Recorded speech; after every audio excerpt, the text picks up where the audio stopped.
दर्शकवृन्द दुर्गा प्रसाई आफै गाडी चलाएर अगाडि बढ्दै हुनुहुन्छ।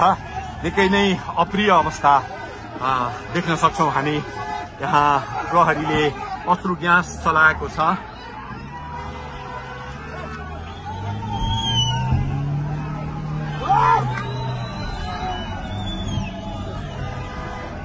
यो तीनकुनेको सडक हो, तीनकुने क्षेत्र हो। उहाँ आफै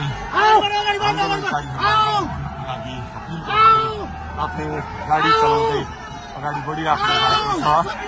हामी दुर्गा प्रसादसँगै अगाडि बढिरहेका छौं।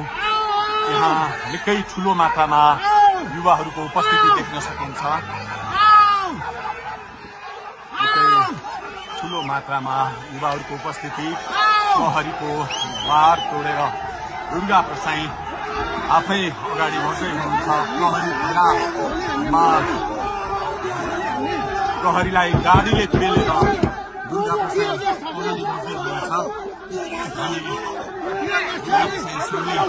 अगाडि बढ्दैछौँ।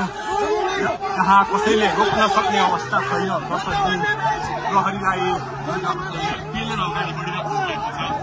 प्रहरी गाडीको चाबी खोज्न लागिपरेको छ र दुर्गा प्रसाईले प्रहरीको एक लेयर तोडिसक्नु भएको छ र अब अगाडि सशस्त्र प्रहरीको टोली रहेको छ।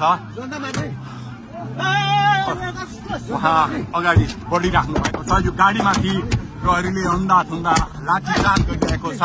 तपाईँ देख्न सक्नुहुन्छ दुर्गा प्रसाईको गाडीलाई प्रहरीले रोकिराखेको अवस्था। उहाँले यो प्रहरीका सम्पूर्ण सुरक्षा घेरा तोडेर दुर्गा प्रसाई अगाडि बढ्नु भएको छ र यति बेला तीनकुनेको यो पुलबाट अगाडि बढिसकेको छ। यो दृश्य अगाडिपट्टि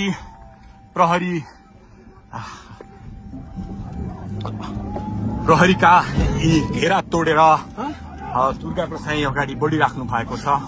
हामी दृश्य देख्न सक्छौं।